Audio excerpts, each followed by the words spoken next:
आज हम यहाँ देखें हमें इसमें शॉर्ट नोट क्या मेंशन करना है। पहला है पीआईबी फ्लैग्ड फेक न्यूज़ के बारे में। तो इसमें पीआईबी की तरफ से ये बोला गया है इसमें कि जब अगर किसी न्यूज़ के लिए ये अलर्ट कर देगी कि वो फेक न्यूज़ है तो उस प्लेटफॉर्म से उसको हटाना पड़ेगा। कुल मिला के इसमें यही बात कही गई है। तो इसमें कहा जा रहा है information technology intermediate guidelines and digital media ethics code amendment rule जो 2023 का है, उसमें बात की गई है अमेंडिंग आईटी रूल 2021 को अमेंड करने की। इसमें कहा गया है जो भी फेक न्यूज़ आर्टिकल होंगे यूनियन गवर्नमेंट के द्वारा deemed and declare by its PIB taken down from the platform when they alert to such post. तो किसी भी तरीके का किसी भी प्लेटफॉर्म पे यूनियन गवर्नमेंट के खिलाफ किसी भी तरीके की फ़ेक न्यूज़ है, अगर उसको पीआईबी अलर्ट कर देती है कि ये फ़ेक न्यूज़ है तो उसको वहाँ से रिमूव करना पड़ेगा। ये चीज़ कुल मिला के दी हुई है यहाँ पे। अब यहाँ पे देख लो साइंस एंड टेक से रिलेटेड है government amends rule regulating online real money gaming. तो जहाँ पे रियल मनी यूज़ होती है उस गेमिंग के रेगुलेशन की यहाँ पे बात की गई है।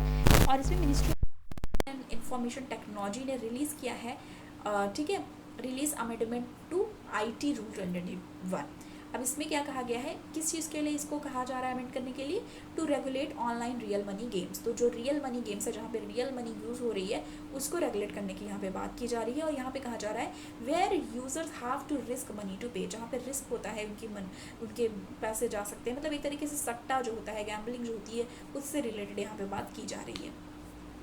Ministry of information and broadcasting ने इशू किया है फ्रेश एडवाइजरी, ठीक है। अब ये फ्रेश एडवाइजरी किसने याद किया है, इसको हाईलाइट कर लेना। Ministry of information and broadcasting ने इशू किया है फ्रेश एडवाइजरी और उसमें वार्न किया है मीडिया एंटिटीज़ को, ठीक है। मीडिया एंटिटीज़ की बात हो रही है, न्यूज चैनल्स वगैरह जो भी है मीडिया और प्लेटफॉर्म जो भी हैं उनको, media entities and platform against airing advertisement of betting and gambling platform. मतलब किसी को भी किसी मीडिया एंटिटीज़ हो गई या फिर अदर प्लेटफॉर्म्स हो गए, उनको मना किया गया है कि वो एयर नहीं करेंगे किसी भी तरीके की जो भी एडवर्टीजमेंट होगी बेटिंग और गैम्बलिंग से रिलेटेड, मतलब जुए से रिलेटेड या फिर सट्टे से रिलेटेड किसी भी तरीके की एडवर्टीजमेंट एयर नहीं करनी है। ये बात यहाँ पे की गई है, ठीक है।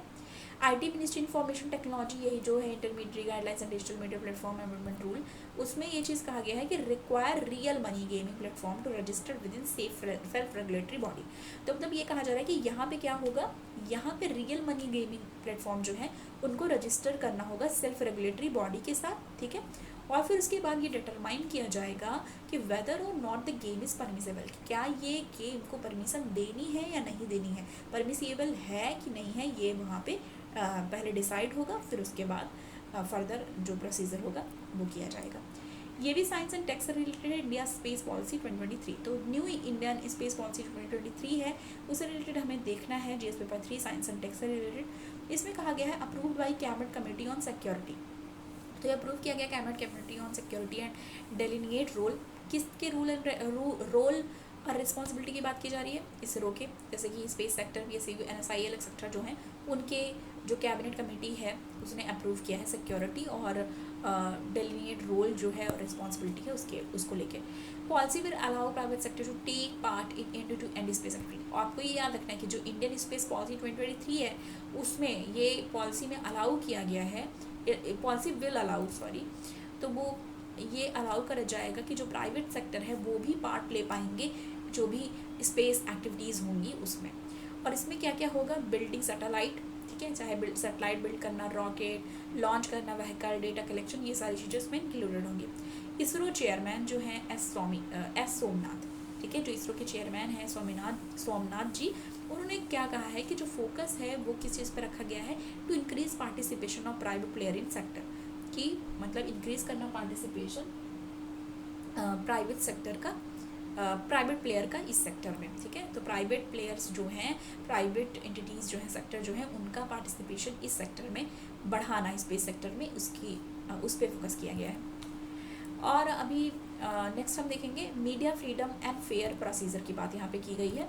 तो इसमें कहा जा रहा है एक सील कवर्ड प्रोसीजर और सील्ड कवर्ड ज्यूरिस्प्रूडेंस की, ठीक है।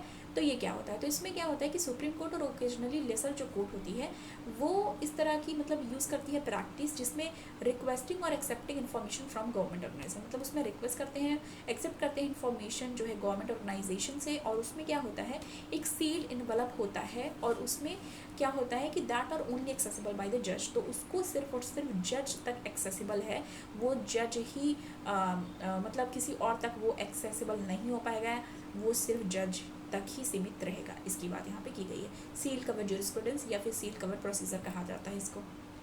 पॉलिटी एंड गवर्नेंस से रिलेटेड नेक्स्ट है हमारा representation of Indian police force.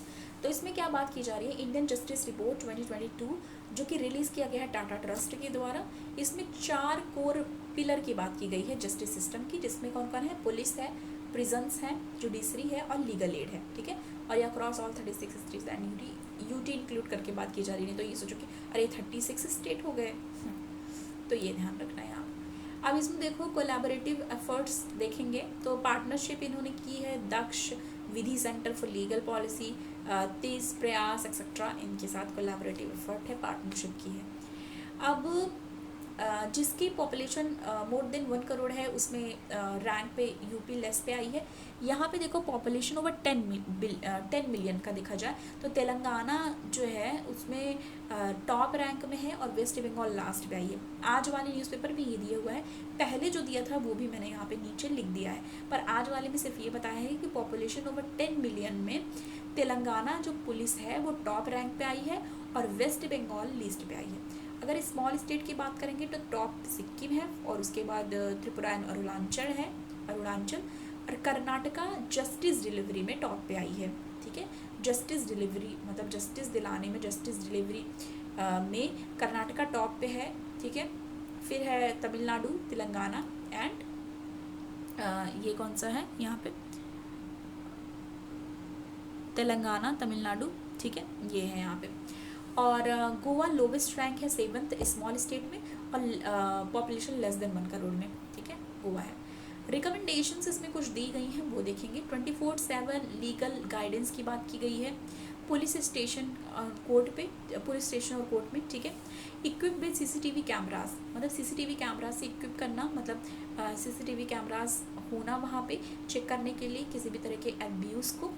और यहाँ पे परमवीर सिंह साइनी जजमेंट है, उसमें ये कहा गया कि वैकेंसीज फिल होनी चाहिए, रिसोर्सेज फॉर फर्स्ट। अभी आपने एनालिसिस वाला वीडियो जब देखा होगा उसमें है कि 33% वुमेन का भी फोर्सेस में आने के लिए स्टेट लेवल में अभी 24 और साल लग सकते हैं, ऐसा उसमें बोला जा रहा है, ठीक है।